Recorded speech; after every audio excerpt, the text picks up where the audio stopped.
Now, podcasting around the world, this is Zero Context.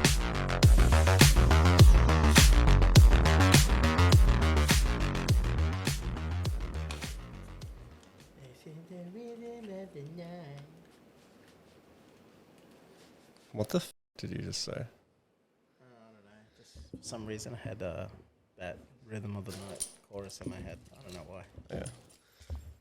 Oh, cool. Oh, damn. No Prime bottle in front of us. I know. Well, first off, dude, thank you so much for being on time. Really. Shut up, you.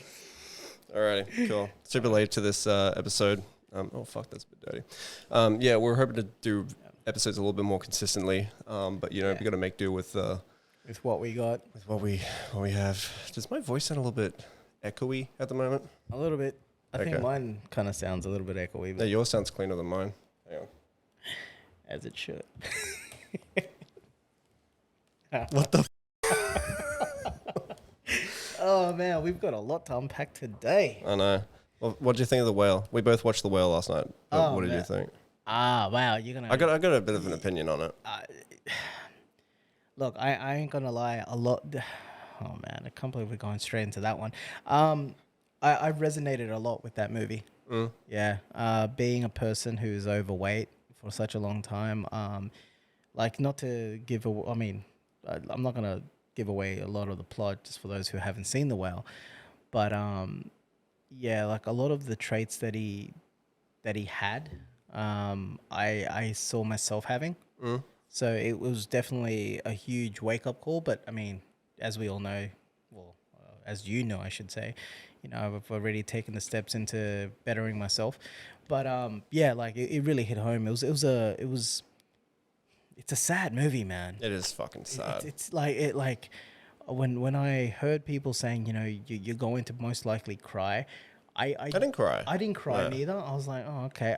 But it was depressing because you wanted, like... You just wanted to fucking grab him and just shake him and be yeah, like, dude. but look, as a nurse, I was more pissed off at his nurse. Why? She was an enabler. Okay. But, like, Why? By saying she was like saying, oh, it's okay, you can eat the sub or whatever, Well, like that part? Or? I mean, like, yeah, like, I mean, it's just, like, she knew that he was at that point of no return. She knew that, right? But, still, like, even when you're at that point of no return, you could possibly, like, do something to try to get him to go see help or whatever. But, Yeah. I mean, at the end of the day, though, she wasn't aware with certain information that he kept from her, right? So I don't know, like I was annoyed with her, but then I understood it, and then just him, yeah, like you said, you know, you just wanted to slap him out of it. But I guess at the end of the day, he had that what's the right word? He had the solace of regaining some sort of connection with his daughter. Yeah. And I think that's what he was more happy with, regardless of Her treating him like shit. and his choice of what he was doing to himself. Oh, yes. Sorry, there's probably going to be some spoilers with us talking about this if you haven't seen it. Yeah, if you look, you know what? If you haven't seen it, just cut until like next minute or two or whatever. But I mean, that very end scene where he manages to get the courage and the strength to stand up and walk on his own towards her, and then essentially he had that heart attack. That's what I got out of it. You know, that he had. So it was, So that's what I wasn't too sure. So it was it's obviously a heart issue that he had, but it was a heart attack? I believe he had the heart attack, or like as soon as he was able to reach out for it. Yeah. Because, I mean, the very first opening scene is very confronting. I mean, you know, but like being a big person myself, just the smallest little activities would literally keep you out of breath and stuff like that. It's so fucked, man. Being so. But let's be honest, like it's a bit night and day compared to like what he was in. Oh, like no, just getting up off the couch. But I mean, like like just like, I mean, I'm nowhere as the size of him, right? Like, thank God. But just even for me, when I was at my heaviest at 127, like just the smallest thing would keep me out of breath. Imagine something like having that amount of weight. Yeah. Surely he's in the 300 kgs, like something like that. He's huge, and plus he's 6 foot. So that's a lot of stress on the heart. Yeah. So, you know, it's one of those things where you know, like, I mean, fuck, man, I just couldn't imagine I mean, just breathing alone would have been like stressful enough for him, Yeah. you know? I there were certain points that made me very uncomfortable.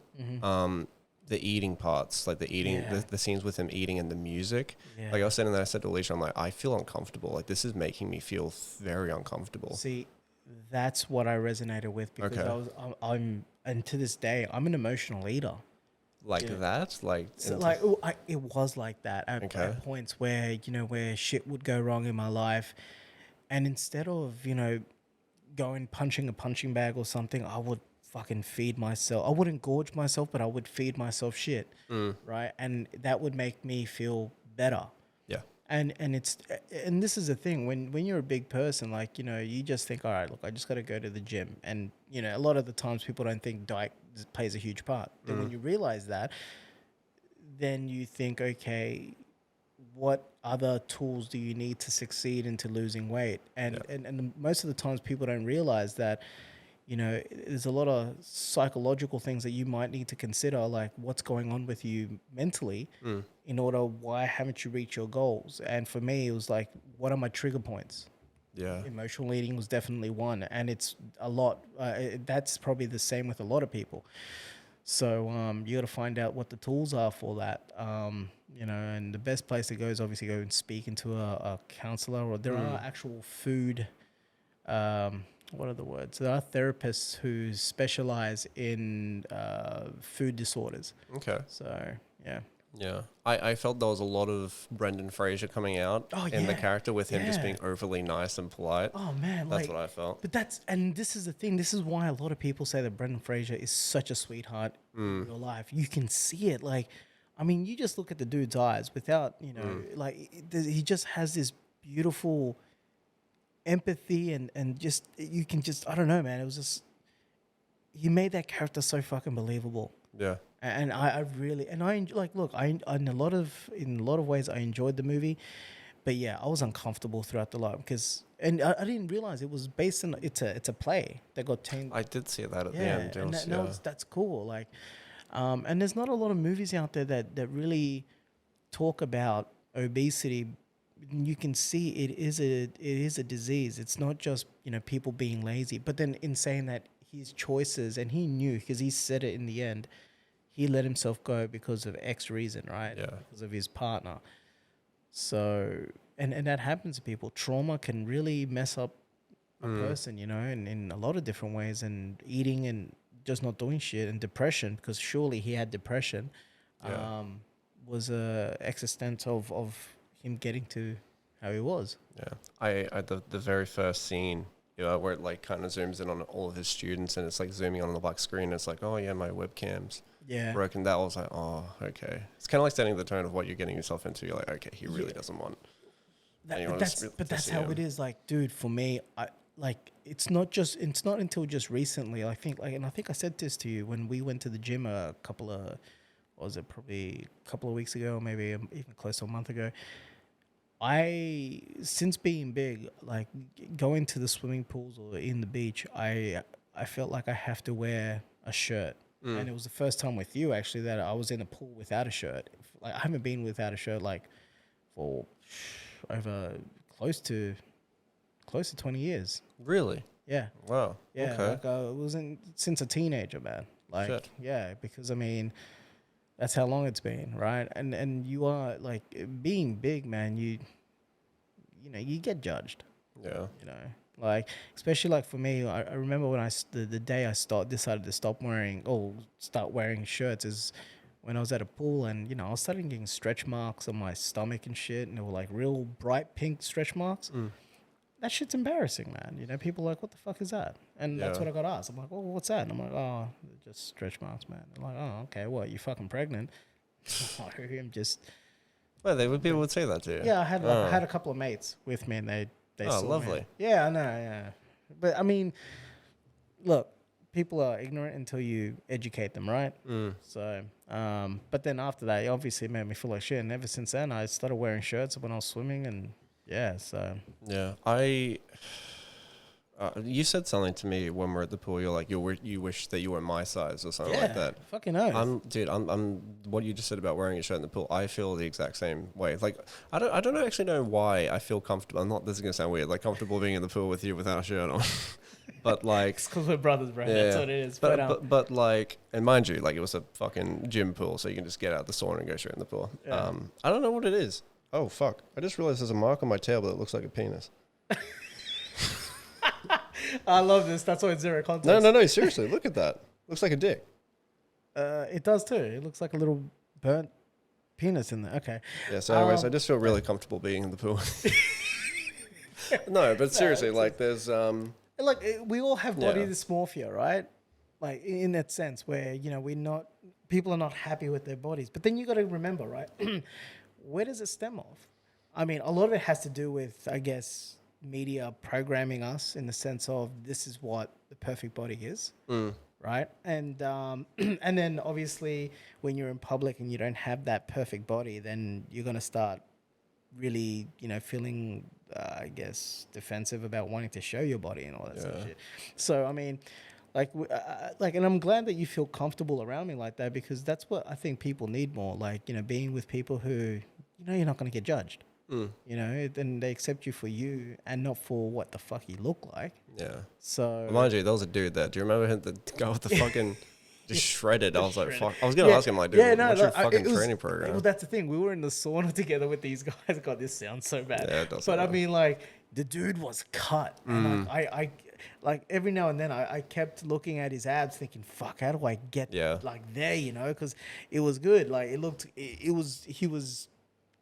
was developed well. Oh my God, does that sound so sus? But his form was good.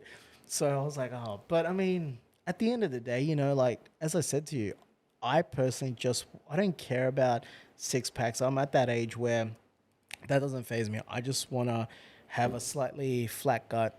Whether it's defined or not, doesn't faze me, man. Like, I just want to be able to, bend down and tie my own shoes without having to, take deep breaths and hold my breath in. And that's what I used to do. Thank God now I don't have to do that no more. But it's just, being able to be like that. So with your physique, you've got this definition, like in terms of, your bulk, trying to bulk. Well, I mean, but the thing is, you have a decent enough physique. Right, but I know where you want to be. You want to be shredded, and that's fine.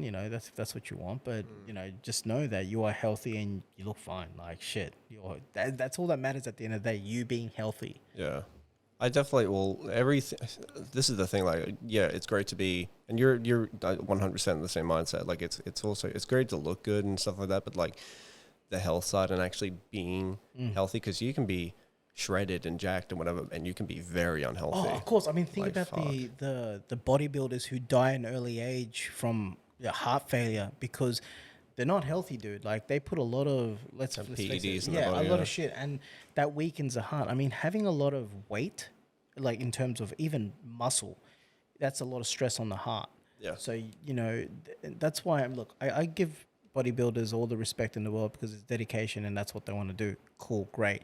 But it's not healthy. No. Like, it is a unbelievably hard thing to achieve that sort of physique, maintain it, because the amount of calories that they have to fucking eat to maintain that is insane. Like, and that's why I feel like a lot of them do end up fucking dying so early. And then if they don't die early, they have issues where, like, for instance, look at Ronnie Coleman. Yeah. Perfect example.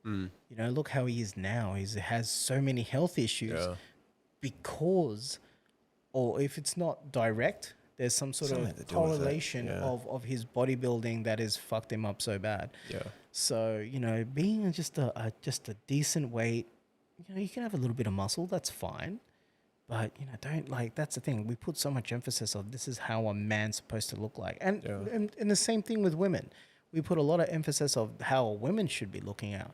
Like, I mean, these days, I guess women are a little bit lucky where now they're starting to promote, body positivity and being big and beautiful is fine.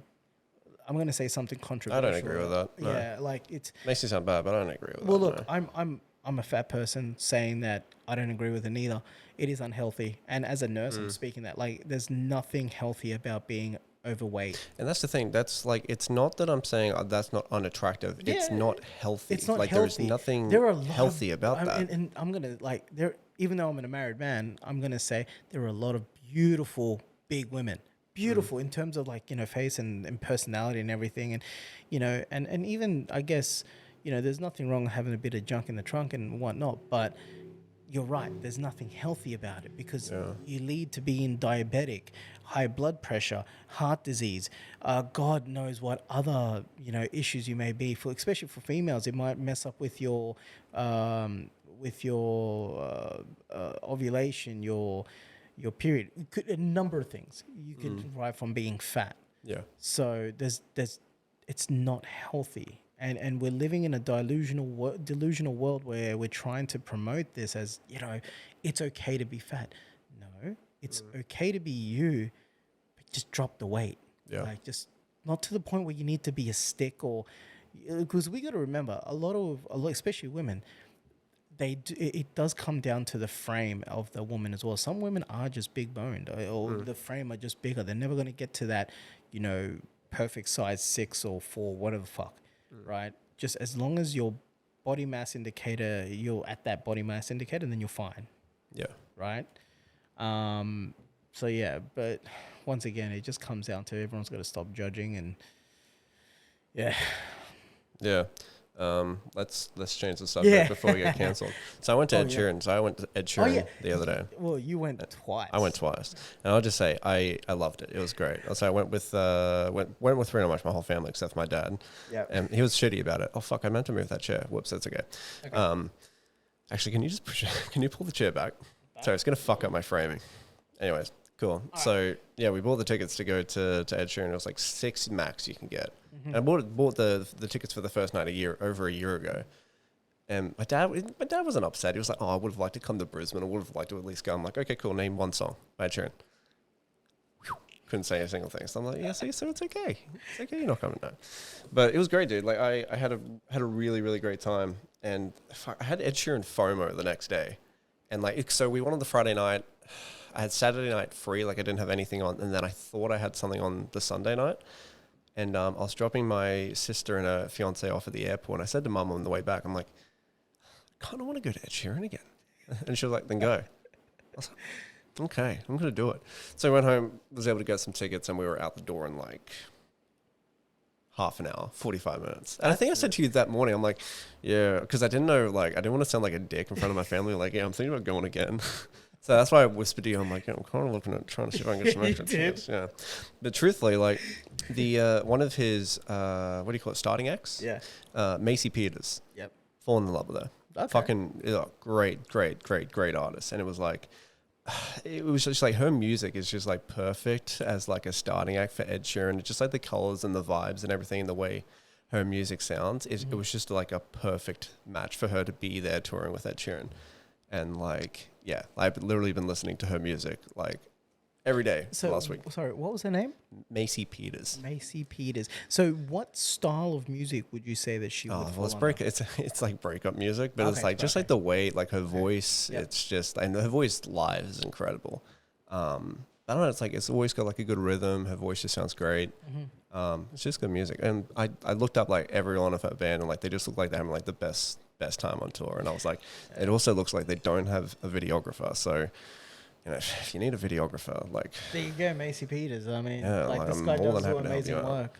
Yeah. But it was a great time. It was, it was great. So I mean, I saw the photos that you put out, the setup for Ed Sheeran at Suncorp Stadium looked amazing. I mean, he had that incredible. rotating 360 view, so that way everyone could see him, which I thought was cool. I think it was the second or third night there was like a bug or something. Yeah. Did you see that? I saw it on the news. Oh, I filmed it.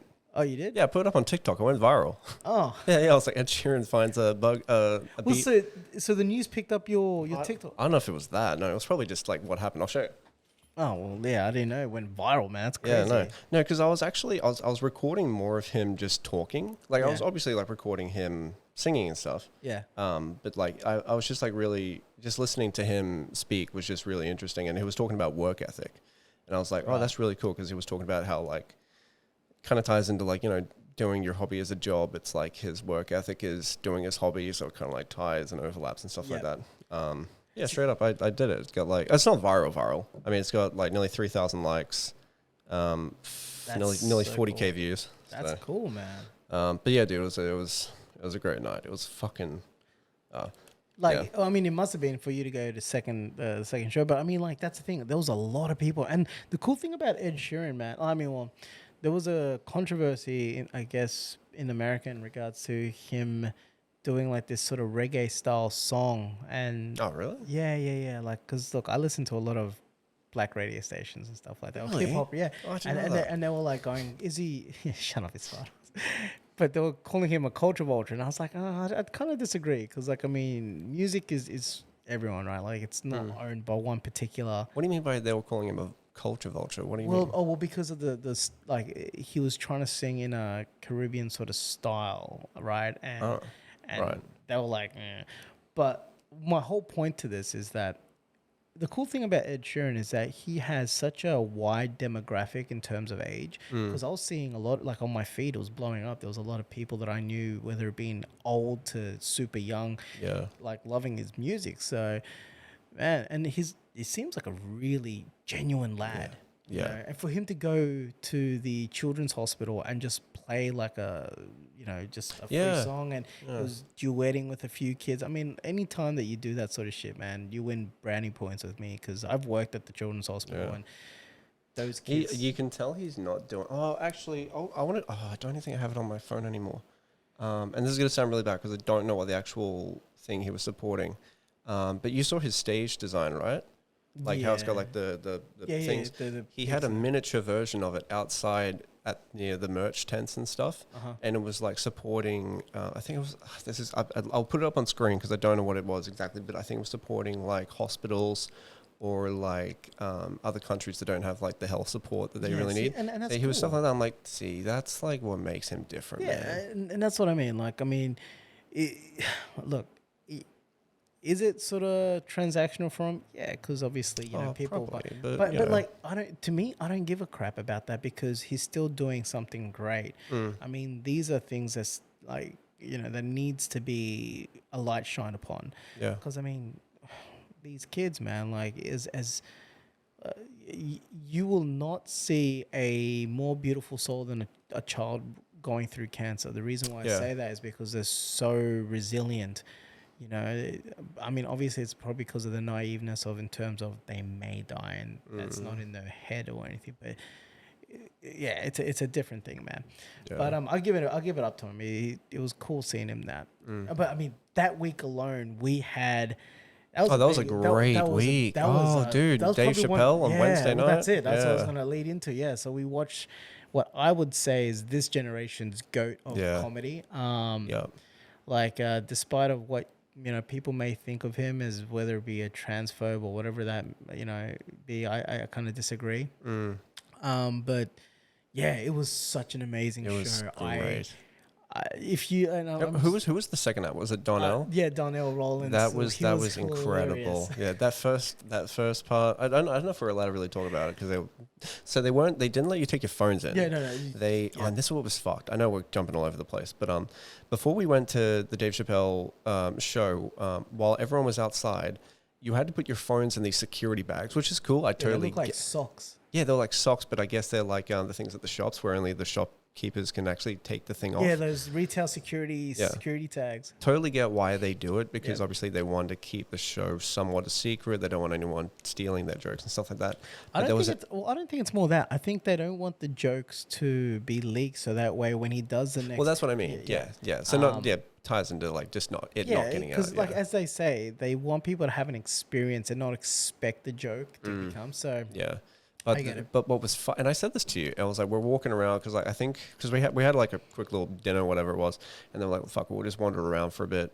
And there was an area where it was called like a phone area. Yeah. It was fucked because it looked like a smoker's area where people could just go on your phones. I'm like, and we left our phones in the car. I'm like, we don't fucking need our phones for the next 3 hours or 5 hours, whatever it was. I'm like, it's fucking it's bizarre, dude. Oh well, okay. Look, I did say this to you though when we're having something to eat. I said that it was probably the first time I found it weird not having a phone because like you're so used to, like just scrolling, and it was weird because for the first time in a very long time, and you probably can agree with me, where we were sitting, there was like it was filled, it was packed, right? Like there was tables, so we're like in a dining area. Where we're eating, where we're eating, and instead of people looking at their phones, people were genuinely conversating, and it was so fucking weird to see. Like, and it's weird to even say because that's such a normal thing that we normally did back in the day.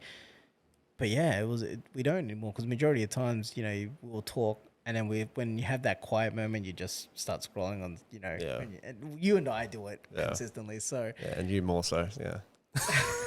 whatever. So yeah, so it was really refreshing to see that. But no, Dave Chappelle was amazing. I mean, shit, it started off right because when we sat down, we saw, oh my god, we had amazing seats. And I was vibing to the music. You were getting fucking shit. Like, so it had a very, like, this is gonna sound weird, but it had a very Dave Chappelle music vibe to it. It was East Coast hip hop samples. It was amazing. It was like every 2 minutes the DJ would change a song and Gilly would be like, "Oh, nice." Every fucking 2 seconds you're like, oh, "Yes," and then you start just sort of singing the song, and then it was like as like this went on for probably a good 45 minutes. And then as you're starting to say, you're like, oh, I'm like, can you just shut the fuck up? Because I'm like, I don't know what the other people around us thought, but I was like, I didn't give a shit. I know you didn't give a shit, but yeah, cracked me I was up like, for fuck's sake. But the people behind us, they weren't bad, but they were kind of annoying. They were a little bit loud. I mean, who gives a fuck? But like, that's the thing. I don't think they were meant to be sitting there because they ended up going and getting some food. And then some. I'm talking about the people after this who came and took their seats. They were kind of they were a bit fucking loud, but they were getting a bit rowdy. Oh, actually, no. We're jumping all over the place. The hecklers were pissing me off. Oh man, look, there were rules to it, right? They stated the rules. Do not fucking heckle Dave Chappelle, and yet, what do we have in fucking whistling and fucking heckling? Like, I felt like we lost maybe a good portion of maybe whatever jokes he was going to tell because people were just wasting his time, right? Yeah. So that kind of pissed me off a bit too. Pissed him off as well. You could tell he was getting frustrated because he was like, had his head down with his cigarette in his hand. I'm just like, he even said it. Hey, look, I'm getting paid either way. You can fucking not do this if you don't want. Like, and that's when it's like, come on, man. Like, what the fuck? Yeah. But even the people, like, I noticed that most of the hecklers were happening on the other side of the entertaining center. But like there was a chick in front of us. It was like, oh, shut the fuck up. Yeah, no, there was a lot of people telling these people to shut the fuck up. Shit, I was one of them. Yeah. But no, look, if you get a chance to see Dave Chappelle, definitely. He did talk about the trans joke situation. See, I left. I don't remember the exact. I don't remember exactly what it was. But I mean, look. All I remember was when he was attacked on stage, and he said the guy who attacked him, he was a bitch because his gun identified as a knife. Yeah, because his gun had a knife on it. Yeah, that was such a good line. Yeah, that was pretty funny. Yeah. But no, actually, I'm just thinking about it. It's still funny. But no, the thing is that like it was for it. Like I saw where people got upset because I remember like the first, I think, 2 Netflix specials that he brought out. It was a different type of Dave Chappelle. It wasn't as funny. It was more him telling his thoughts. But look, whatever he said, I feel like he took accountability and he apologized for it. But he didn't. What, not being as funny, or what he said in the past? No, what he said about the trans thing. Oh, right? Oh yeah. He did apologize, but then he didn't go on about it. He just kept moving. He kept just going forward, and I felt like people wanted him to keep dragging it on, and he just didn't put up with that shit. And I think that's when they started calling him a transphobe and all that sort of crap. But my whole point to this is that comedy's subjective, right? Like it's either it's your style of comedy or it's not. Right, and that's why there's a whole bunch of different variant types of comedies. You got your really offensive ones. You've got your more clean collared ones, I guess, if that's what you want to call it. There's all types, man, and that's why I think people need to just step back. Yeah. Don't get so easily offended because you know what you're in for when you go to a fucking Dave Chappelle comedy. Like, you're going to, like, races are going to get fucking burned. Sexuality is going to get, thrown in the spotlight. Like, don't don't go in there with the mind of, I better not get offended. Yeah. Come on, man. It's comedy. Didn't you say something to me? You asked me, like, do you think people go to Dave Chappelle to get offended so they can go and write articles about I it? reckon so. I reckon they're looking. It's pretty sad if that's the case. It is. Well, that's the world we live in, right? Because everyone thinks they've got a fucking platform. Everyone's voice is, more important than others. I was waiting for that. but it's true. Like, and it's like some people just think, well, if I create, enough of a stir, I might blow up. Yeah. That's my way of thinking. That's why. No, I agree. I just don't think it's it's bullshit. smart. It's bullshit, man. Like, just let the man do his fucking job. Like, if you don't like his stuff, that's fine. You don't need to go to it. And we met his videographer. Yeah, he was really chill. Yeah, man. I don't remember what his name is. Hang on. Can you imagine having a job like that? All you do is going around filming, hanging out with Dave Chappelle and his entourage, and just seeing the world. Well, not even that. So we saw him on the Wednesday, and then not even 5 days later. Ian, his name's Ian. So Ian, if you see this, you probably won't see this, but Ian, you're a cool dude. Tag him. Tag the. Throw out the Instagram. For people can follow him. It's Hard Road Pics? Well, I don't know if he wants to. I don't know, because he was being a little bit secretive about it. Plus, he doesn't have a very big following, so I don't know if he wants a whole lot of people. I just asked him just because I was like, hey, would love to keep in touch with you. Did he reply back? Yeah, he said. I sent him a message. I'm like, just wanted to say it was a pleasure chatting with you before the show tonight. It's really inspiring seeing someone who's in the position you're in. Hope you enjoyed Australia. And said, thank you, Sammy. Great speaking with you as well. So that's cool. But not even 5 days later, he was with Izzy. I would have been like the Melbourne or Sydney show for Dave. No, I think that was Auckland, bro. Because Brisbane was the last. Oh, it was too. Yeah, right. Okay, so it would have been somewhere else. Okay. They flew over to New Zealand, which was crazy because at that time New Zealand was going through the floods. So yeah.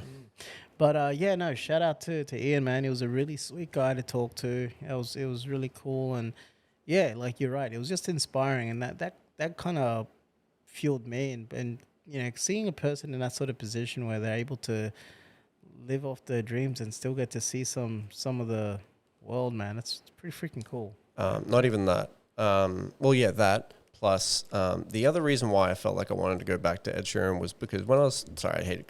Don't mean to jump back to Ed Sheeran, but while I was there, I was like, "This is zero context, bro. It's all good."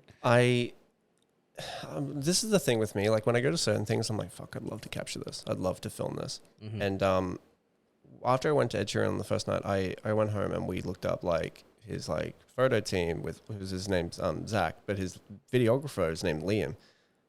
Dude's from Melbourne. He's a Melbourne videographer. Yeah, that's great. And I sent him a message. I'm like, dude, I just want to say, like, you seriously have like the best gig. Good work. And I saw his work and I was like, it's very clean stuff. Like, seriously, keep it up. And yeah, he responded to that as well. But it was like just seeing what people are doing. Like, we're in a pretty cool position where our jobs could literally take us anywhere. So like just seeing that is like just fucking cool. Mainly more you than me right now, but we're not going to talk about. I don't want to jinx it. I shouldn't even. We shouldn't even be mentioning this. Okay. I'll just say, yeah, we might be doing something in the future, which is going to be pretty fucking cool. Well, you will definitely be. Obviously, I want to get you involved as well. Well, we'll see how we go with that. But I mean, look, I feel like, and I said this to you because, and you've said this to me too. And this is why I reckon we work so well, is because when you start feeling so down and unmotivated, I try to perk you back up, and because it's all about hustling, it's about networking. Yeah. And I feel like once you and I had that chat over the phone, you really started kicking up again. And man, look what happened. We met Chappelle's videographer, the Ed Sheeran dude, and then that other guy, right? So it's just about keep that ball or Yeah. the momentum going. And fuck, man, yeah, It's gonna be a good year. yeah. Like it's. I've been fuck, calling it the I'd love goat to. I'd year, love to but- talk about it. I really Yeah, want to so do talk I. about But it. But yeah, let's we'll keep leave it until yeah. we get something more solid. Yeah. But moving on from that, like I was gonna ask you, right? Oh yeah, you said you wanted to ask me Yeah, something. I Oh, wanted here we to ask. fucking Okay, go. so like everyone knows that we are fight fans, Yeah. right? But I wanted to ask, what was there a particular fighter or UFC event that actually made you? Sorry, fall in love? you've got cat hair all over your fucking microphone, and it's been pissing me off for the last 40 minutes. Sorry, hang on. There you go. Sorry.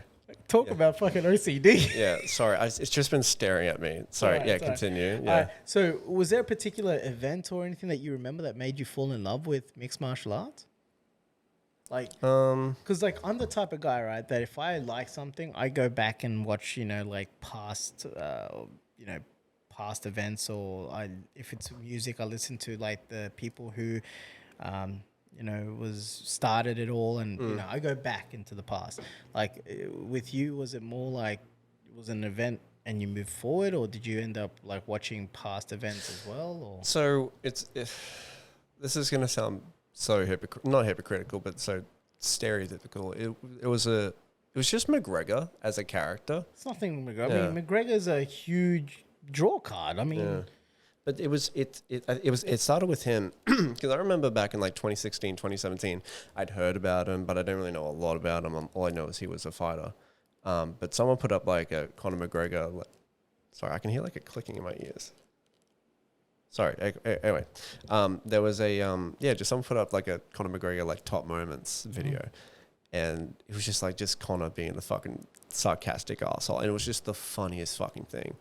And that's why he's like, oh, he's a fighter. And then I think it was the Khabib fight was like one of the first ones that I actually sat down and I really wanted to watch live. And obviously that went the way it went. But then it turned into like, oh, okay, there's a few other cool dudes in the UFC and stuff like that. So I got into like, like Izzy, a few other main top fighters. But then it led into this is what they do to get in shape for UFC fights and like the training camps and stuff like that. So it goes beyond the fight itself, and it's also like seeing like the preparation for the fights, and then just seeing the payoff. Yeah. And there's also like the rivalry and stuff like that with certain fighters and stuff. And So, because I mean, look, I seem to always forget that you're extremely younger than me. But my question is that would you then watch older UFC fight like you have? Okay. yeah, Okay. That's interesting because I mean, like for me, like I mean, I remember back in high school, I watched UFC 1 on VHS. sure, right? yeah. Yeah, cassette tapes. You go for those of you, Google what that is. Okay, Yeah. that's how old I am. And I was like, for me, I was like, as a teenager, I didn't really. I don't know. I was like more into pro wrestling, so I was like, whatever. Yeah. But I seen it, but it wasn't until, oh man, I think I would have been about 19, 20, something like that. I was about 19 or 20 years of age, and back then, YouTube really wasn't a thing. Like, I mean, it was, but it wasn't like how it is today, where we can watch, UFC stuff, all that, sort of jazz, where it's available, right? It was more like creators more than anything. So we had to go to a thing called a video store, for those of you that don't know what that is, where you'd rent DVDs and such. And one day I remember I was staying at an ex's place at the time. I was dating her, and across the road there was a Video Easy. I went there, I rented some movies, and there was this UFC Vendetta that the main headline was Randy Couture versus Tim Silva, and Tim Silva was the heavyweight champ at the time. Now, I didn't know who these guys were, but I remember watching this card, and it was fucking amazing. Leading up to the main event, which was Randy Couture and Tim Silva, Joe Rogan, right, being Joe Rogan, was like talking about what led up to this. I didn't know that at the time Randy Couture was at the age, he was close to 40. Right. Okay. Right. And that's pretty old for a fighter. fighter. Yeah. And Tim Silva's this like huge giant, you know, he was a young guy. He was kind of slow when he fought. Like he's just slow and, pardon me, awkward. But, so anyway, and this is Randy's comeback, right? Like he wanted to come back and see if he can test it out himself and wanted to know if he still had it in him. When the fight started, here's this old guy showing up, the heavyweight champ at the time. Yeah. Randy had just his movements, you know, the way he would slip punches, duck, and then throw his punches, the way he would take down. He was moving like a fucking 19-year-old. Here's a man who literally is defying, you know, Father Time and literally kicking the living shit out of Tim Silva. And it was so inspirational to see that, you know, it doesn't matter what age you are, you know, if you want something that bad, you're going to make it happen. So for me, that fight was what made me fall in love with not only the UFC, but just MMA in general. Because then after that, I got into the Ultimate Fighter and, you know, all that sort of stuff. So it was just awesome. But I was just curious to see what got you into it. And McGregor, being McGregor, I agree with you. Look, back then, he was a wild cannon. It was awesome to watch. I mean, nowadays, I feel like we'll see. We'll see what happens. I don't know, man. Did you read what apparently someone filmed him? Like, I think he was drunk or something, and he was stumbling around the offices of the Ultimate Fighter or some shit.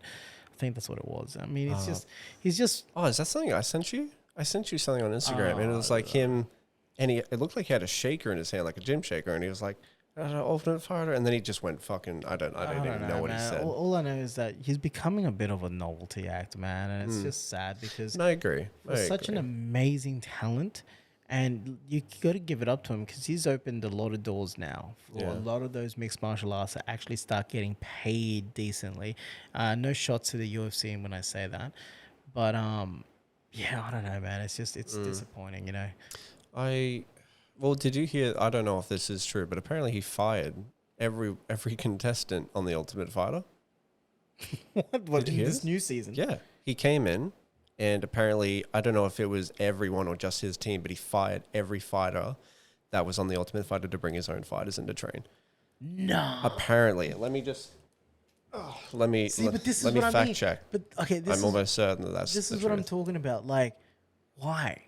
I don't know. It's fucking Conor McGregor, dude. I don't fucking know. Jesus. Hang on, let me have a look. And you know what? Okay, so let me ask you this: has there ever been an Ultimate Fighter series where the two coaches fight? Yeah. Okay, cool. A majority of the Ultimate Fighters, the coaches fight in the main card, and then I think the second is the winners of the Ultimate Fighters go head to head.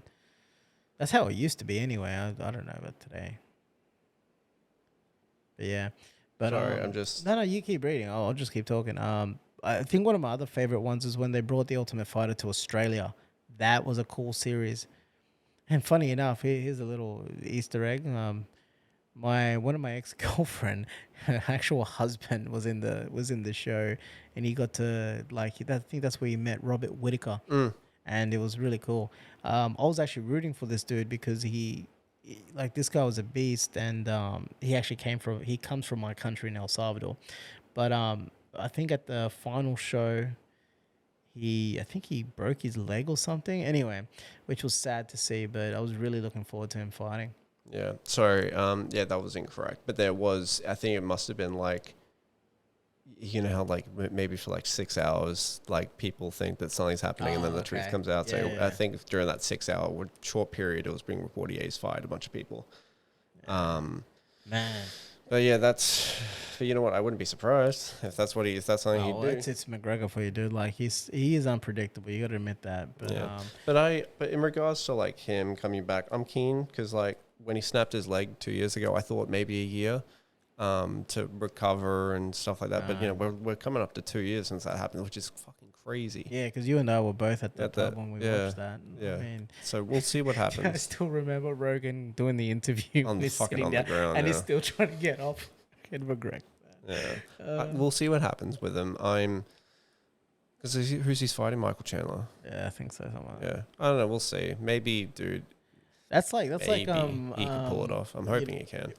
us the what's it called? What's his name? John Jones. Yeah. Jones. I mean, like that's I'm interested in seeing that. Yeah, Like, that's gonna be this next Sunday. yeah. Oh, fuck, I'm not gonna be here for it. Fuck. Aren't you? Yeah, I'm gonna be up north. No. So that's the thing. So I thought I was gonna be away for the Jake Paul fight, but I'm gonna be away for the John Jones fight. There's another fight that's happening tomorrow: Jake Paul versus Tommy Fury. Winner takes all. Yeah, which I'm gonna is try and have insane. I'm gonna have this up tonight, just so we Okay, can well, just there you go, so we guys. can get our final predictions in, so we don't know what's gonna happen. Yeah, no, we have no idea. This is the first time where I genuinely don't want Jake to lose, but I feel like he might. Look, That's how I feel. I think I've said this before in the podcast. I'm not so sure if I have, but Jake Paul has won me over. I don't know if you said it, but yeah. Like if I in the beginning, I saw him as like an Anthony Mundine, where I wanted him to get his freaking head knocked in.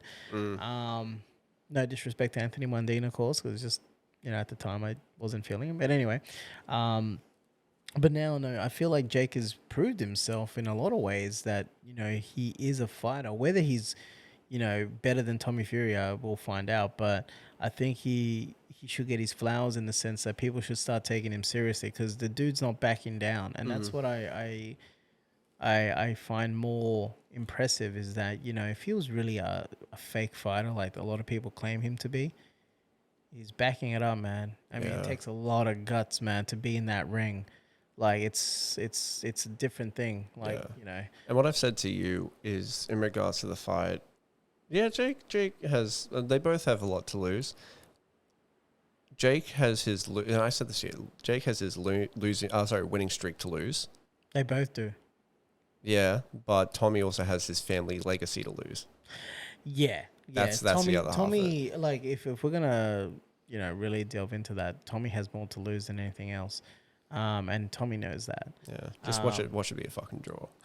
Well, I mean, look, it's boxing, yeah. So who knows? I mean, yeah. Look, the thing is that with Jake, even if Jake loses, he still wins, because I mean he's signed a contract for MMA, so it'd be a perfect stepping stone for him to go into MMA, right? So it's not a big deal. But the issue is that will they take him seriously if he loses? Because then that means in MMA. Well, no, in this boxing match, will anyone take him seriously? Because they're all expecting him to lose. There's a lot of people always going against him. They want to see that, so then they can go, we were right. You ain't shit.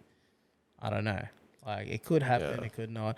I mean, I don't know. People are saying that it's not going to last the distance. I reckon it's going to go down to points. It just depends on who's going to be the more aggressive one to win those points. I don't think neither of them are going to be knocked out. I don't think that. I think it's going to go down to a split decision. I don't think it's going to be unanimous, but I think it's going to be a split decision. Yeah. So I'm keen. It's going to be really hard to stay on socials. Well, yeah, because like this is the thing, guys. Like here in Australia, it's going to get shown at 8:30 in the morning. Yeah. Yeah. So, and me and old mate here, we're not going to see it until probably close to 10:30. Yeah. Am I still coming? Yeah. Yeah. Cool. Yeah. Sweet. So we'll see how it's that going to goes. be so fucking hard to not look at socials. Yeah. You're telling me. But yeah, it's gonna be. Yeah. It's just where does he go from here? Well, I guess KSI after this, because even if he loses, hopefully the KSI fight still happens. Yeah, that's gonna be another interesting thing, because even Logan has stated, for Logan it's a lose-lose situation, because KSI is his business partner, and yeah, I saw that video that you sent me in regards to Logan and KSI, that Logan Paul new vlog. Oh yeah, he didn't leave. No, he didn't leave. Yeah. But it was well done. I like that, because they showed 15th of March. Yeah, Prime comes out in Australia. Prime comes out, and already like the media's on it, trying to demonize Prime being unhealthy for people because of the caffeine content, and they're trying to make it sound like Logan and KSI's team were sneaky at the fact that they went through loopholes instead of going through the right channels, because they're calling it a supplement drink, but they haven't really given the I can't remember which authority or board of authority in terms of supplements that they need to hand over, I think, the table contents of what's in Prime. So they're trying to kick up that, going, don't let your kids have fucking Prime or some shit. I don't know. Yeah, but it's fine to drink Red Bull, right? Yeah, I know, right? Like, it's fucking stupid. But yeah. So we'll see how that goes. But I mean, shit. When we had Prime, it tasted good. So I can't wait Yeah, to. I want to try a few of the. We're never going to be able to try it, but that UK flavor, The mango. the mango one, yeah, that tastes kind of that would have been pretty good. But You know, I've never been a fan of mango flavored stuff. I like Really? the real fruit. But when it comes to flavor, like the artificial flavor. yeah, I've never liked it. Okay, I don't know if I've actually tried an artificial mango drink. Maybe like Bundaberg, you know, they have the Bundaberg. I might have tried one of those, but Yeah, I don't know. It's just weird. Like I always feel like I don't know. Doesn't taste like mango. this is a bit of a weird segue. But this setup, so I feel like I should say this every fucking podcast. I want to have a permanent setup somewhere. Oh, we will. Like you're working on it. Yeah, so downstairs in the house that I'm in, there's a bit of a space that I'm wanting to turn into like kind of like half a studio, but the other half is kind of like a chill area. But that chill area is also going to be like the main podcast setup. So it's going to be a couch setup. I'm in the market for a couch. So if anyone's selling a decent couch, please look let me know. up Sam Lawn and Facebook. Or don't just Just message. don't yeah, like and the purpose of that is just so like we can have a permanent setup. We don't need to set up or pack down anything. We can just come in, start recording, and we're good to go. Yeah, we're good to go. Okay, so here's another segue. What did you think of Quantum Mania? Shit. You know what's funny? I'm seeing everyone on Twitter saying it's not that bad. Oh fuck, everyone's saying it's so bad. I'm like, dude, it's fucking dog shit. And truth, I was a little bit mad because we went and saw it together, Gilly and I. And I was like, man, what do you think? Because I got like the Marvel high, you know. Yeah. Like, what do you think? And Gilly's just like, is it right? You know enough hip hop? I did not say that. I know, but you didn't like it. And I was like, come on, man, it's just the old man and you coming out. Yeah, like, but then you realize why. But I sat on it for a few days. And I'm like, that was shit. Like, okay, once again, spoilers if you haven't seen it, because you know what, I'm fucking yeah. So just move ahead if you don't want to listen to this. But like, okay, I had a huge gripe because you're right, it was rushed. It was fucking rushed. The whole. So I'm gonna keep it tally. Yeah. Yeah. So the whole them when they go into the quantum realm, like, man, it's just. Yeah, Can you get to the next point? I don't want to look like. The visuals were great, but I didn't like the characters in the quantum realm, right? Like it was fucking stupid. There was one character that like I genuinely thought was funny, and he said something I can't remember what it was, but it was the guy who's telepathic. He said something, and he was like, I can't remember what it was, but I'm like, that was funny. Yeah. Like it was that dude was there was certain bits, but. That flubber, that pink flubber dude. That was he was kind of cool. But spoiler alert on this, I'm sorry, but Bill Murray, as much as I love Bill Murray, his character became annoying after the first fucking 2 minutes of him being on screen. Good thing he was only in the movie for 3, so. Yeah, well, it was just... How fuck was that? They had Bill Murray, who was only in the movie for fucking 3 minutes. But then against Bill Murray, he probably didn't want to be in it for very long. Look, he got paid a fuck. He got his bag, okay, and he went home. But like, yeah, within the first, it was just terrible. Like, I mean... Like, I just feel like if they're going to use someone like Bill Murray, they should have really done it properly. And obviously the obvious one, MODOK, was... MODOK. Yeah, all right. MODOK. Sorry. MODOK. Yeah. I'm fucking always going off with me about how I pronounce my words. But yes, MODOK. They really missed on that. He seemed very... somewhat similar. Did you ever watch that animated series that they made? Yeah, the MODOK one. Yeah. Kind of like leaned into that type of humor a bit, which I didn't mind, but it's definitely not what he was. No, it's not what the comic source is. Well, someone posted a picture like comparing the Marvel's Avengers to this one. I'm like, truth be told, the one in Marvel's Avengers looked pretty fucking badass. So, well, my issues with the film was, and the sense of danger, as well. Yeah. I didn't like Cassie. I don't like how they recasted Kathy. Someone posted a picture of what the original actress looked like, and she's at an age where she could have played this Cassie again. Yeah, Cassie was fucking annoying. And for those that don't know, Cassie is Ant-Man's daughter. Yeah. Catherine Newton, the actress, good actress, you know. She's hot, but she's not Cassie, you know. Nah. I found it annoying. Didn't do it for me. So there was that. I really don't think they spent enough time in the normal world. That's what frustrated me. Hank Pym, it's getting to a point where Michael Douglas is so fucking Done. old. I was gonna say it looks like he was done with the Yeah, role. well, I mean, he is done because he's stated. I can't remember if it was with Variety or something that he wants Hank to be killed off. Why the fuck didn't they kill him off? I don't know. I mean, the old fella is Yeah. he struggles. Yeah. I wish they spent more time in the normal world. They could have at least had Lewis in it for one scene. They didn't have Lewis. They didn't have Lewis even at the end doing a recap. That would have been funny. They had that. Yeah, they asked who they asked. I think they asked Paul Rudd or no, actually they asked the actor Lewis. That's right. Why wasn't he in there? And they're like, look, it wasn't fitted. Yeah. For it. So they said, well, why are we gonna force a character like Lewis into something that he's not gonna fit in? Yeah. So I hope he comes back though, because fuck, it's not an Ant-Man movie without Lewis. Yeah. Well, yeah, this wasn't an Ant-Man movie. And it wasn't even a Wasp movie because she was hardly... I felt like Wasp was hardly in it. And when she was there, she just didn't really feel... Yeah. I mean, look, this whole phase was leading up to Kang, right? And this is the kickoff to leading towards the Avengers Kang Dynasty.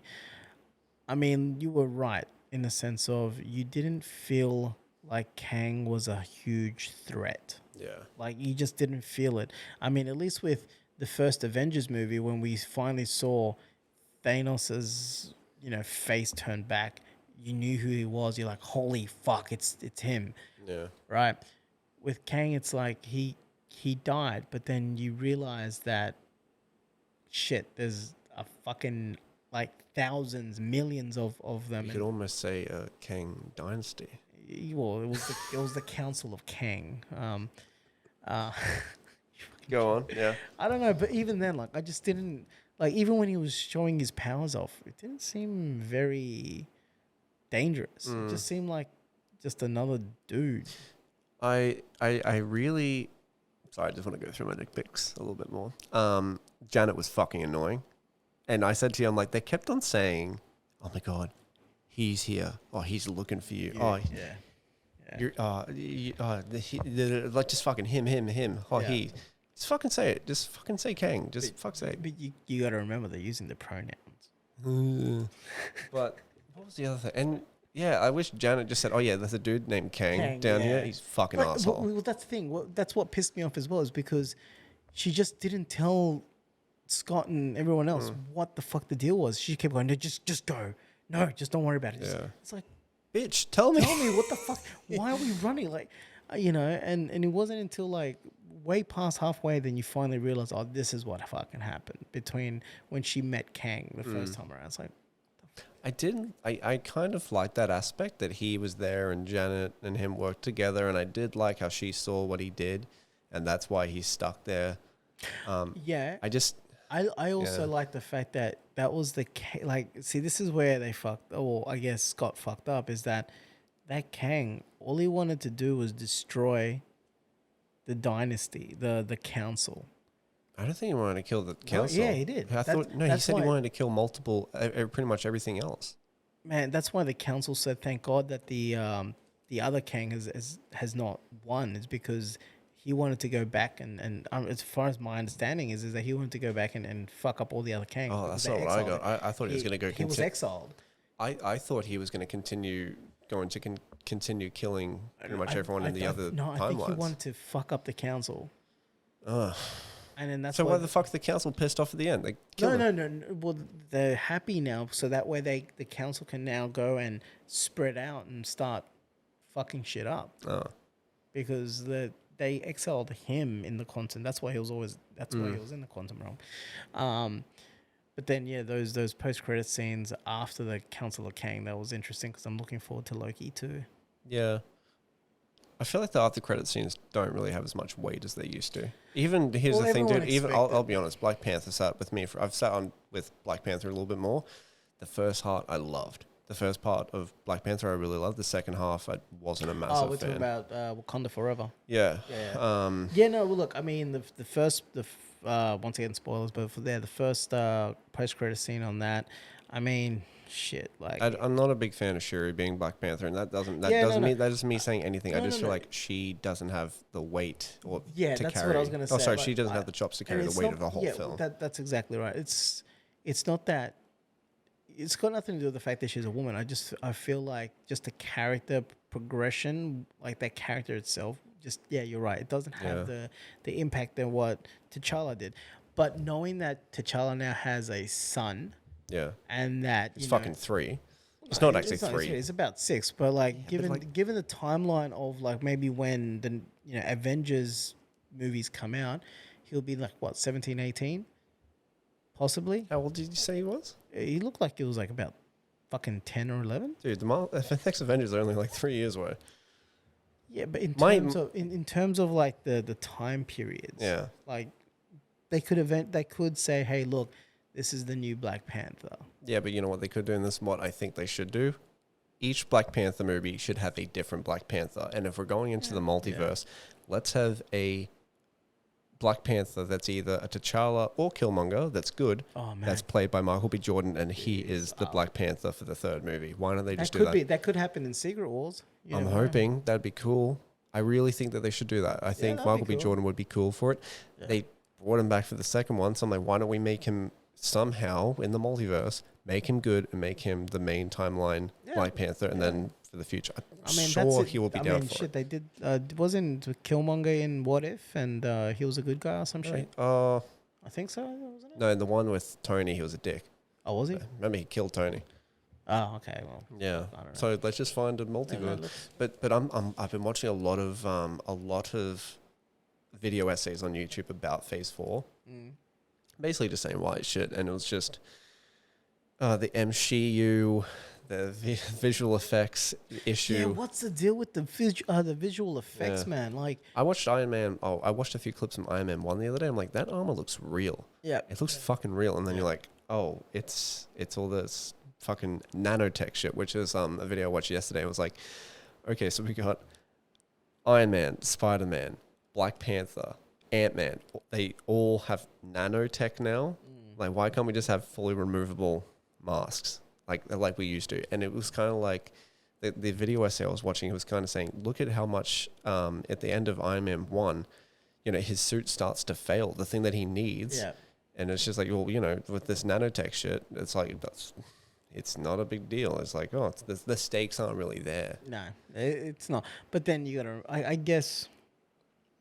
Actually, no, yeah, it's all based on technology. So yeah, you're right. You're 100% right. The stakes aren't there, and I don't know. Maybe it's easier for them to, digitally create nanotech. Than with the Iron Man, I'm sure they would have had to use some sort of practical special effects in order to combine it with the CGI to make it look fucking real, right? Yeah, but I don't think they're doing that these days. Nah, man, it's cutting costs, man. Like, you know what I mean? Yeah. But I mean, who knows? I will admit, I think Marvel and Disney are well aware. We've got Bob Iger back as CEO as Disney, and his whole thing was quality over quantity. Kevin Feige has come out saying we're going to be seeing a lot less Marvel TV shows in the future.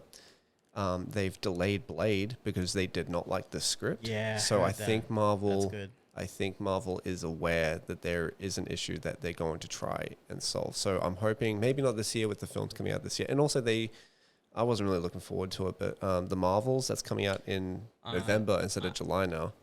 I don't think I'm going to be seeing that. I didn't watch the rest of Miss Marvel. It wasn't my thing. Look, I watched 2 episodes, I think. See, this is the thing, the whole MarvShe, what did you call it? MCU. The MCU. Look, I've got nothing against strong women characters. I've got nothing against that. I think that's cool.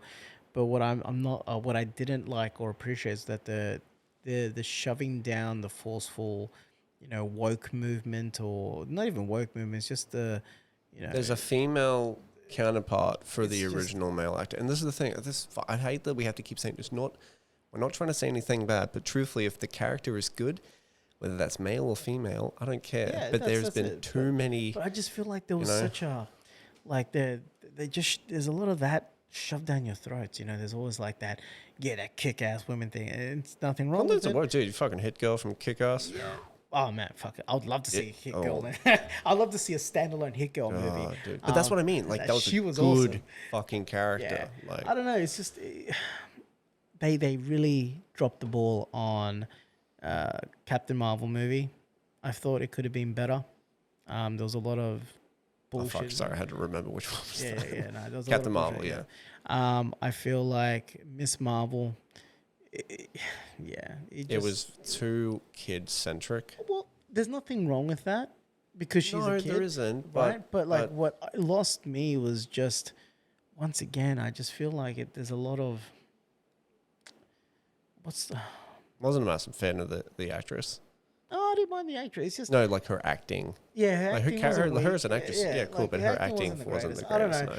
I mean, and even the special effect that they use on that, I was just like, oh my god. But then I thought, it's a TV show. But if they're gonna use that moving on to the movies, come on. Yeah, and plus they changed her fucking powers. Yeah. I'm hoping they retcon that in the Marvels. I'm hoping they change that because I'm sure. I guarantee people are going to be happy if something happens and that's when she gets her stretching abilities. That will at least fix her course corrected a bit. And there's still no word about Fantastic Four. Yeah, there is. What? It's coming out in phase 6. Yeah, but there's in terms of casting, yeah, do you there's mean? still no casting, no director, no nothing. I'm still hoping to see Doctor Doom come into the MCU somehow. Like, see, this Secret is what I mean. Wars, maybe. Well, this is the thing. With Doom, you know that he is literally something that you have to be afraid of. He's fucking insane. You know what they could do is, and I was thinking about this the other day, like, because we have the King Dynasty, which is obviously obviously Kang-centric film. Then you have Secret Wars. Both, I know there was 2 runs of the comics, both had Doctor Doom in it. What if they completely fuck Kang off? Something happens at the end of the King Dynasty. They create Battle World or whatever, and like they're kind of like stuck. They defeat Kang, but now they're stuck in Battle World, and Doctor Doom has something to do with that. Yeah, but then it would be cool to. That would be cool. That would be cool because like if Kang somehow in Kang Dynasty somehow they bring the multiverse into it, they could like somehow I guess skip over the origins of Doom and just have. I think they will, and I think so. Like I think that's what's needed. Like we don't need to see how Doom became Doom, or like they can do a little flashback, couple of scenes if they want. But yeah, I don't think that's needed. I heard that this is just a rumor. It's probably not true, but I heard that the Fantastic Four film is actually going to be set in the past, and that the team's actually stuck in time, and that's why we haven't heard from them. We haven't seen anything from them. Oh, can you imagine if they do then pop out in Kang Dynasty? I think they will. I think they'll make an appearance. That would be insane. So what happened? I think. When does it come out? I think Fantastic Four comes out before Kang Dynasty. I have a feeling that it does. I have to look at the timeline. Yeah, I don't know, but Oh, this is my theory I'm throwing out there right now. Secret Wars is going to be 2 parts. Ain't no fucking way they're going to do Secret Wars in one movie. I'm calling it now. 2 years, a year. Isn't Secret they're starting Secret Wars as a TV show. Yeah, that's Secret Invasion. Secret Invasion. Yeah, but at the moment, the next 2 Avengers films are Kang Dynasty and Secret Wars. I'm telling you, it's going to be part 1, part 2. Come back in 2 years. I'm guaranteed that's what they're going to do. I think you're right too. Like that'd be stupid not to capitalize on that. Secret Wars was such a huge Marvel event in the comics, so yeah. But moving on from Marvel to I guess DC, man. I mean, there's been some shit that's been going down in DC. Like what? Well, they finally released they announced what the hell's going on with DC. Yeah. You know, so they've and the crowd goes mild. Well, yeah. When they released, I was like, oh my god, like they've really. I feel like they've dropped the ball because they've done the tiers of Elseworld, DC, EU, whatever the fuck it's called, and then they've got what was the other one?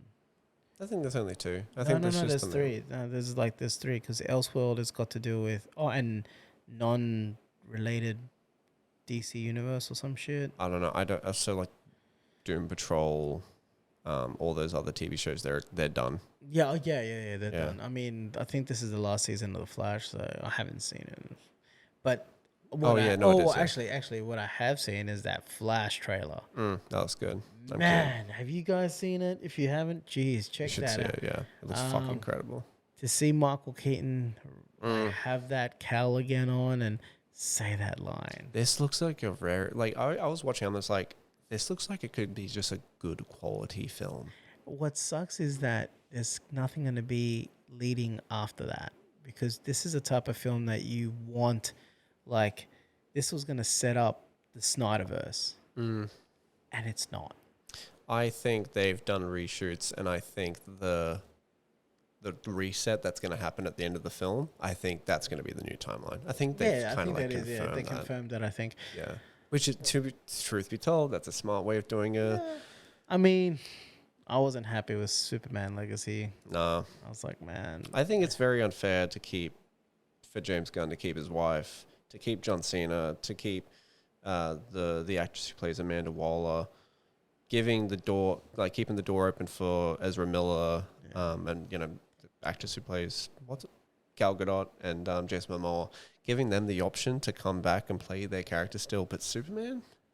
Yeah, I don't get that. That's unfair. It's unfair. Well, I mean, he wants to go with a younger Superman, right? Yeah, but like, so what? You're gonna have a younger Superman and an older Aquaman and older Wonder Woman? Yeah, no. Even though like they're not really that old, but what do you call a younger Superman? Like mid-20s? I don't know, but yeah, maybe early 20s. Well, I mean, it depends. They could go with like a, I don't know, 19-year-old Superman, maybe. If they want to capitalize on it and maybe say, hey, we want you to play this character for the next fucking 20 years. Yeah. I mean, they could be possibly. I mean, they're going with Batman Brave and the Bold as well, and they're actually finally going to be bringing in a Robin, which is the good Robin because it's Damian, which is, for those who don't know, is Batman's actual son with Talia al Ghul. So, yeah, I'm wondering if they're going to keep the Talia al Ghul aspect of it. Surely they will. They have to. They genuinely have to. But there was a kid that people have been wanting to see if they can get him to play Damien. That would be good. I don't know if you've seen the show. Have you seen the show Euphoria? Yeah.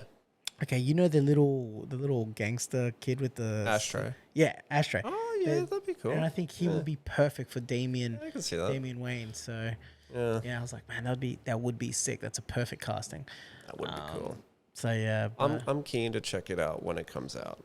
Yeah, I mean, there's a lot of. I'm not keen for the Joker movie with Lady Gaga. No, I'm not either. What were the other ones that are coming? You know what? The Batman 2. I'm keen for that. I think that's 2025. I'm not real. Well, apparently Aquaman 2 is bad.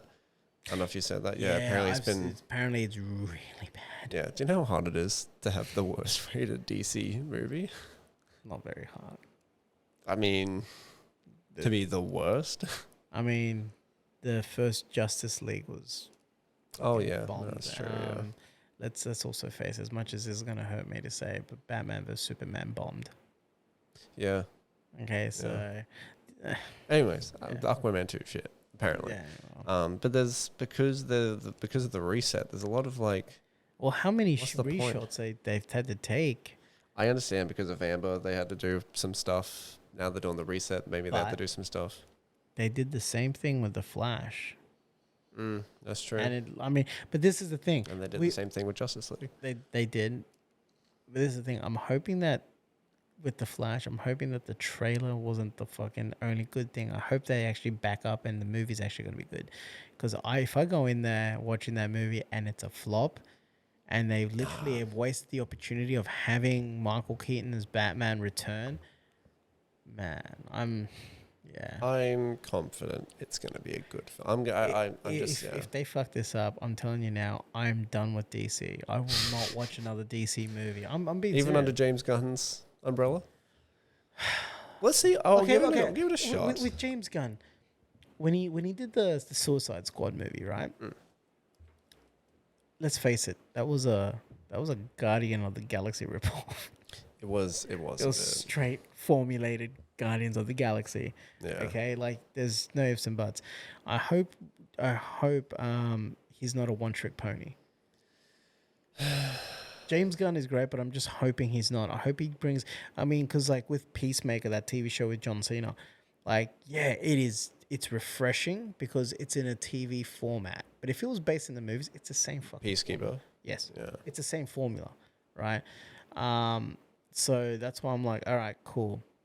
Let's see what he does. I'm gonna give him a shot, but yeah, I mean, I'm also looking forward to the Guardians of the Galaxy. That trailer looked great. Yeah, so there are 3 shots in that trailer that really did allude to a certain character dying because you see the setup and they spread it out over 2 trailers. Yeah. And I took screenshots of all of them. I'm like, okay, I don't want to say which character it is because I know you don't like spoilers. Even though it's not a spoiler, I just have a feeling this particular character.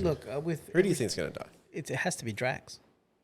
Okay, that's not who I was going to say. Well, no, it has to be. The reason why it has to be Drax is because Batista he's done. I was going to say Rocket. Because there are 3 shots in that trailer. But here's the other thing. They could be pulling the rug on us because it seems like they're leaning so far into Rocket dying because he says we're going to fly away in the beautiful blue sky. I'm hoping he doesn't. He's one of my favorite characters. I feel like it's either going to be Drax who dies or Star-Lord.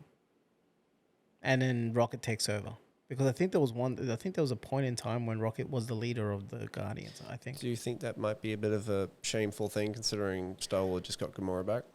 Well, I mean, look, this is the thing. This is the last Guardian or the last iteration of this version of Guardians. So it could rightly be so that, if he dies, it's what it is. But I'm gonna be sad if Drax dies because I really do like Dave Bautista. We both watched Knock at the Cabin, dude. recently. Dave Bautista has Really been on actor. a roll.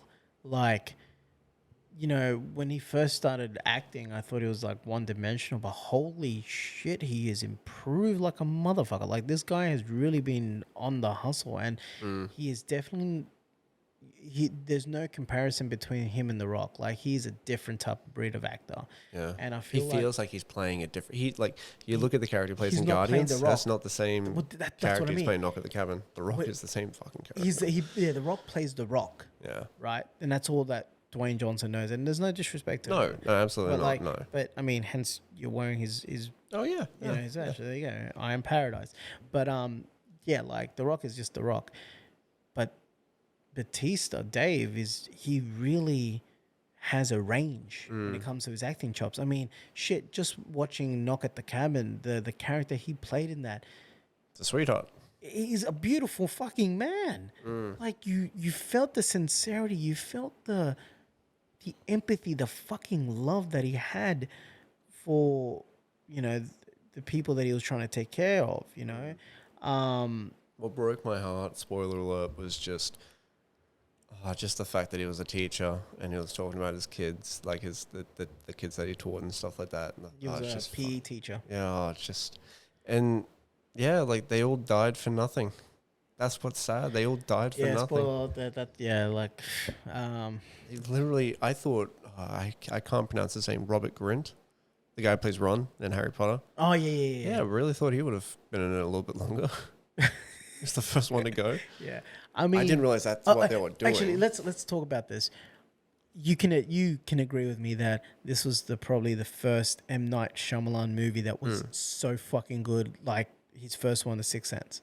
Like, because all the other M. Night Shyamalan movies have been shit. You know what? So a week before I saw Knock at the Cabin, I saw Old.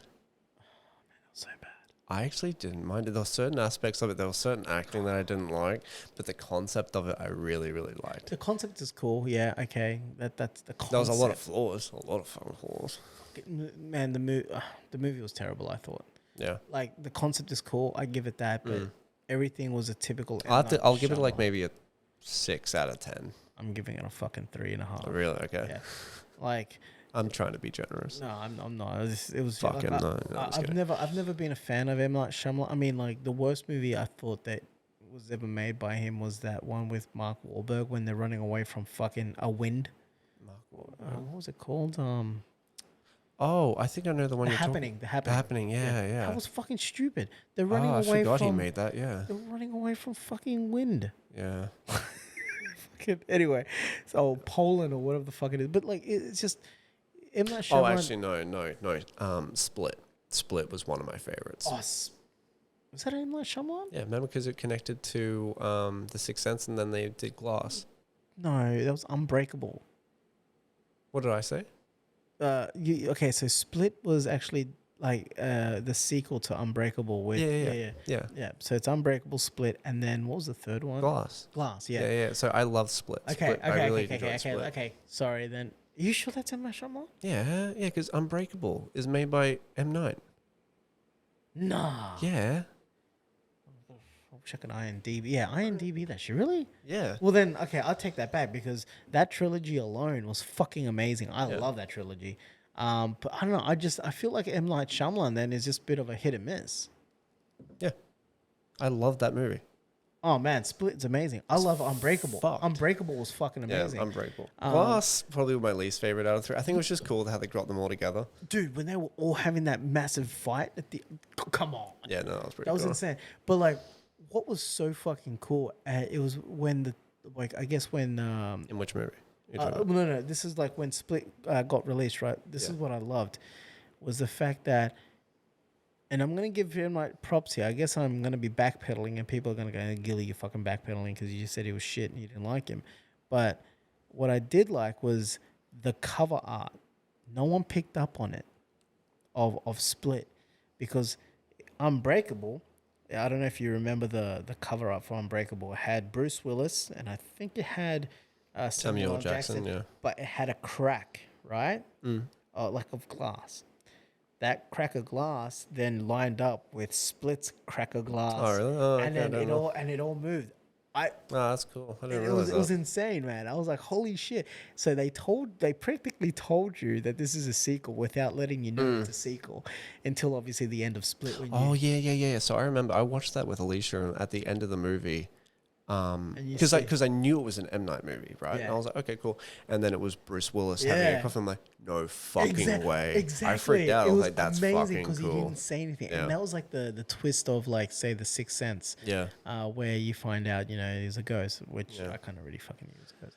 But Well- people like Signs as well. I didn't like Signs with Mel Gibson. You know what? Not. That is like that film still scares. That was one of the first horror films I've ever watched, and it scares the fuck out of me. Really? Do you remember? There's two scenes in it that truly scare. That like I can't watch. I can watch it, but I'm like it's still something's lingering inside me.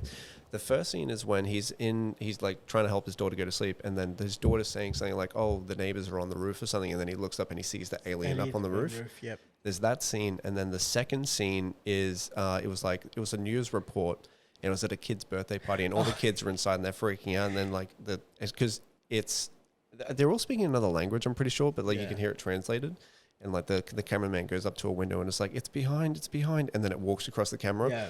Oh, it like literally just thinking about that just gave me goosebumps. Like it's a fucking terrifying movie. Yeah. And Actually, you know what we should do? What? We should have an episode talking about fucking horror movies. I'm telling you. Okay, we'll do that. Okay. Yeah. Yeah. Well, I think, but I love that concept of science as well, like a farm family alien invasion, because there's a game coming out called, oh dude, I've got to show you this. Jesus. There's a game in development at the moment called the Grey Hill Incident. The Grey Hill Incident. Yeah. I think it's it. Oh, the Grey Hill Incident, yeah. Man, I'll just show you the images of it. I'll chuck some images up on screen. Is this going to be on all platforms? I'm pretty sure, yeah.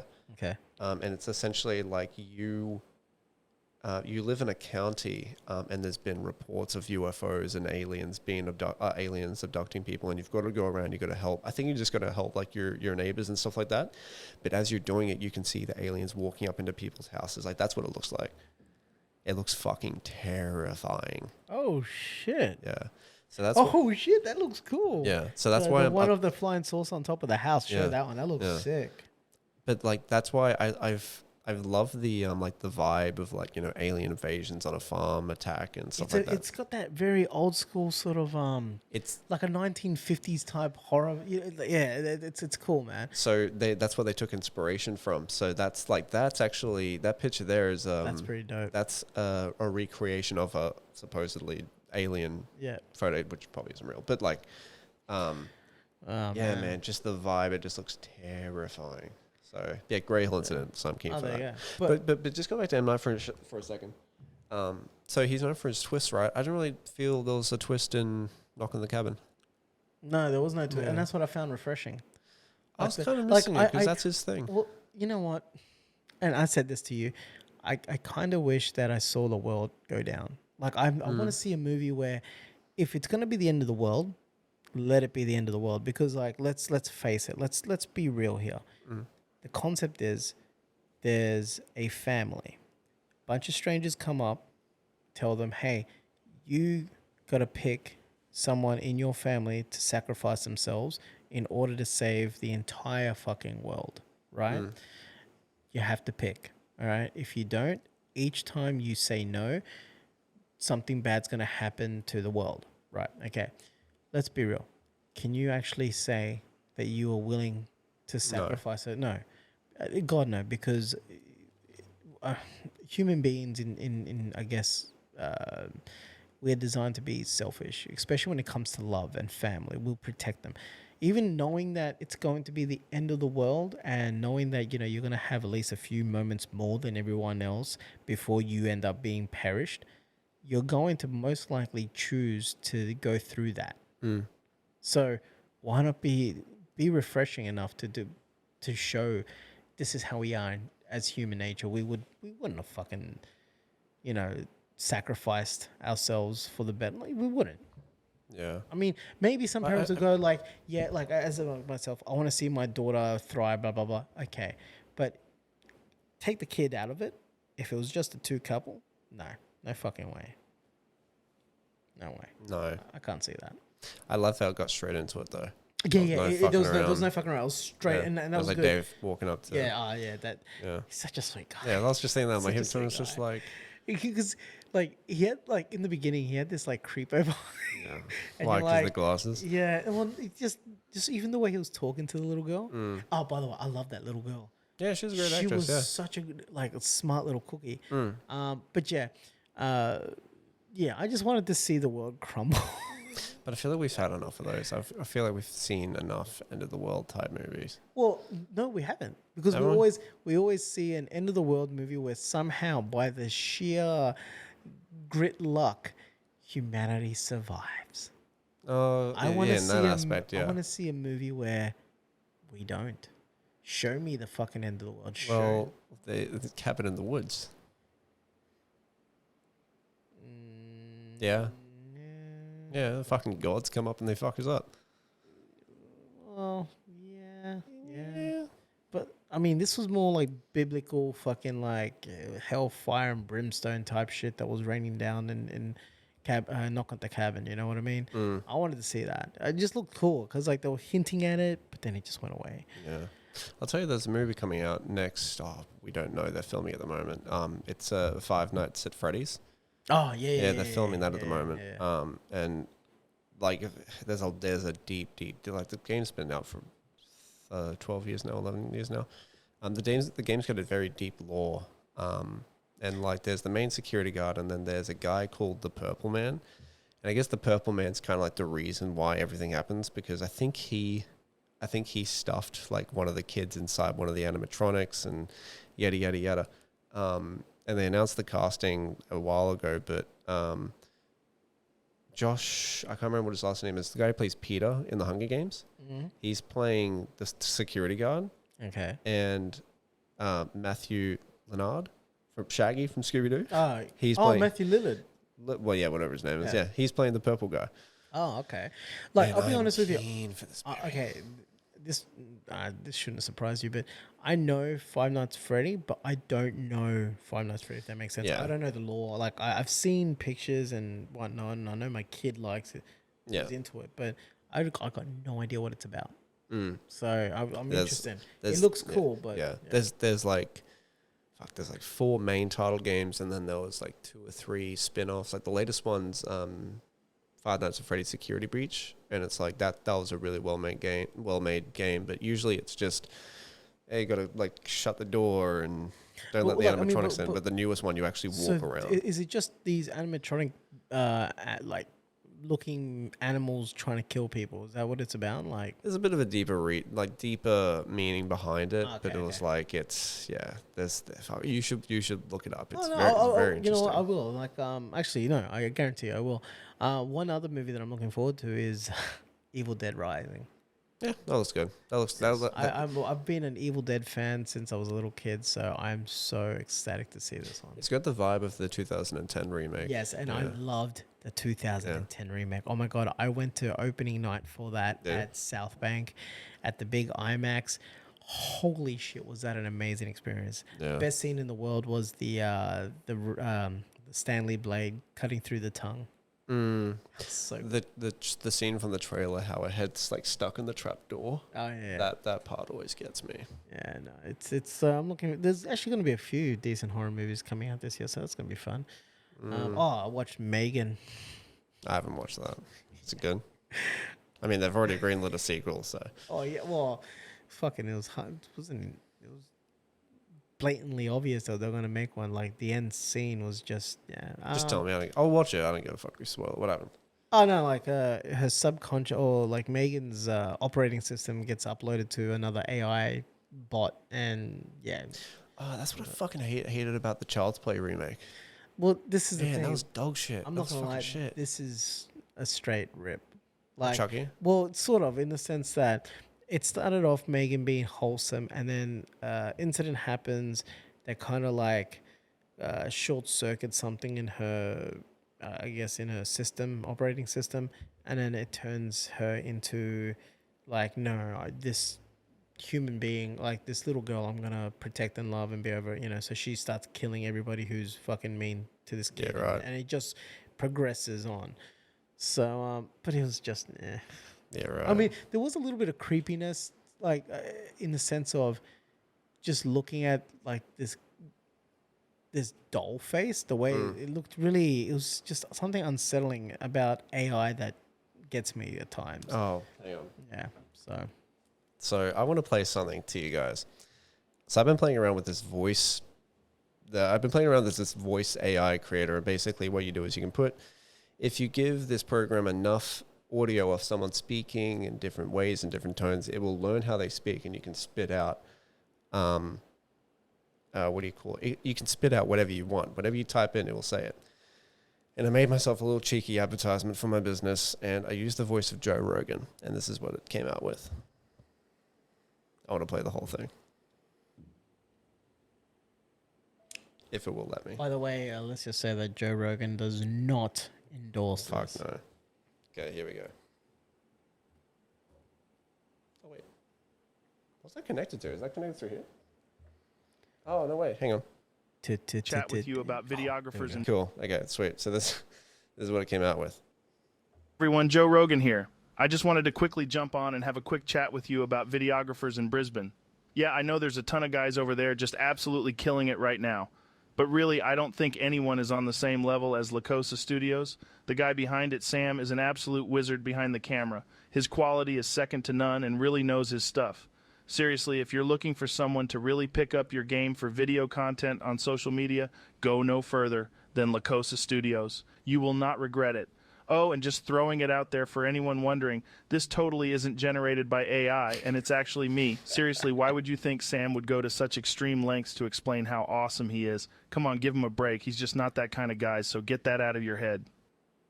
Yo, Jesse, what up, my man? Happy 32nd birthday, you old fuck. Okay, yeah. So this next one. So hang on, I want to play this one as well. So this is my friend Jesse. It was his birthday, and I sent him, actually, a fucking, what do you call it? Say my friend Jesse does a lot of 3D printing, and like as I was mucking around, I was sending you a heap of shit. I sent this video to him. I sent this to him. Yo, Jesse, how's it going? Joe Rogan here. Hey, listen, so Sam's told me you do 3D printing or some shit. What I'd like you to do for me is to print a 200-meter wide gorilla holding a mouthful of MDMA. I think it'll look sick. I'm going to need it finished by Friday if you could make that happen. I know, quick turnaround clients can be a pain in the ass, but I just need it done. So get it done lickety-split, no cap. Just the imagery of a gorilla holding a MDMA. Oh my god. Anyways, I've been playing around with that. It's fucking great. Oh look, I've been trying to play around with it too. But how crazy is and how quickly is this AI software like improving? Oh, dude, so Adobe's just adapted it as well, so you can make. I'll send you a link to it. You just put audio in it and it'll fucking clean it up. I could do this for the whole podcast probably. Send me the link. Yeah, I want to check it out. But it's just been crazy, man. I mean, we've got voices, we've got imagery. Now I reckon the next step is going to be video. Yeah. Oh, dude, I think we're already leaning towards that. Yeah. There's what do you call it? So there's a few things that I use for my job. If I have a client who sends me their logo and their logo is like a really shitty small file that they haven't updated in like 20 years, I'll put this through. I think it's called IMG Upscaler. It's a brilliant software. It's like a $12 a month thing, but you get like unlimited things, which is fucking incredible. But yeah, I just put it through that and it spits out like a beautiful upscaled version of it. By the way, you're going to send me that link too, because I need to update my logo. There's another program, I think it's called Top EAZ, or whatever you call it. It's basically a video upscaler. So you put a pretty low quality version video into it, and it'll spit out like a 4K and 8K. You can adjust it to like what to your liking. So like you're saying that low, like as in VHS quality low? You can do VHS. So the way I tested it out, so in my hometown of Collinsville, there's a powerhouse, and someone filmed it back in like 1950, 1960, 40. I don't know, it was fucking ages ago. Black and white, really shitty quality. I put it in, and it spat out. It's not perfect. It doesn't really do faces too well, but overall, like if it has a pretty good like clear image of your face, it's cool. But like someone in the background, someone who's not like bit shaky, doesn't really work. Beautiful, spat it out, and I'm like, wow. So there's that I use. I think that's it.